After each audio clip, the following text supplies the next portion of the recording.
અહીં ઉપસ્થિત આદરણીય સંચાલક શ્રી, શિક્ષકગણ અને મારા નાના નાના વિદ્યાર્થીઓ, આજે હું આરતી રાવત પિતા વિશે બે શબ્દો કહેવા માંગુ છું, જે આપ સર્વે શાંતિથી સાંભળજો. આપણે સૌ જાણીએ છીએ ઘણા કવિઓ અને લેખકોએ માતા અને માતૃત્વની ઉપમા આપી છે, પણ આ સુધી ક્યાંય પણ પિતૃ પ્રેમની ઉપમા આપવામાં આવી નથી. બાળક નાનું હોય ત્યારથી મોટું થાય ત્યાં સુધી તેને માતૃપ્રેમ નિબંધ આવતો હોય છે, પણ ક્યાંય પણ પિતૃપ્રેમ નિબંધ આવ્યો નથી. હું માતાનો વિરોધ નથી કરતી, પરંતુ પિતાનું મહત્વ સમજાવવા માંગુ છું. પિતા શબ્દ તો સૌ જાણે છે, પણ તેનો મર્મ કોઈ જાણતું નથી. તો ચલો આજે હું જણાવું. એક મકાન ટકાવી રાખવા માટે એક મજબૂત પાયાની જરૂર હોય છે. એ જ રીતે એક સુંદર પરિવાર ટકાવી રાખવા માટે એક પિતાની જરૂર હોય છે. પિતાની હાજરી સૂરજ જેવી હોય છે. સૂરજ ગરમ જરૂર થાય છે, પણ જે તે ના હોય તો અંધકાર છવાઈ જાય છે.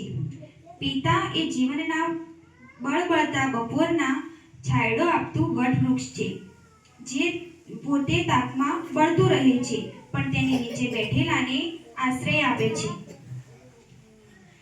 પિતા વિશે તો કહું એટલું ઓછું છે. તેના માટે તો મારી પાસે શબ્દો ખૂટી પડે, પરંતુ સમયની મર્યાદાને ધ્યાનમાં લઈ હું એક પંક્તિ દ્વારા મારી વાણીને વિરામ આપીશ. થાક ઘણો હતો ચહેરા પર, પણ મારી ખુશી માટે અનહદ પરિશ્રમ કરતા જોયા છે. થાક ઘણો હતો ચહેરા પર, પણ મારી ખુશી માટે અનહદ પરિશ્રમ કરતા જોયા છે. આંખમાં ઊંઘ ઘણી હતી, પણ મારી ચિંતામાં જાગતા જોયા છે. તકલીફો ચારે બાજુથી હતી, પણ એકલા હાથે લડતા જોયા છે. તકલીફો ક્યારે કોઈને વર્ણવતા ન હતા, પણ અમારા ભવિષ્યના સપના સજાવતા જોયા છે. પાઈ ભેગી કરી અમારી ખુશીને ખરીદતા જોયા છે. એ ખુશી માટે પોતાના શમણાઓને રોળતા જોયા છે. પોતાની પસંદને નાપસંદ કરી અમારી પસંદને અપનાવતા જોયા છે. વ્યક્તિ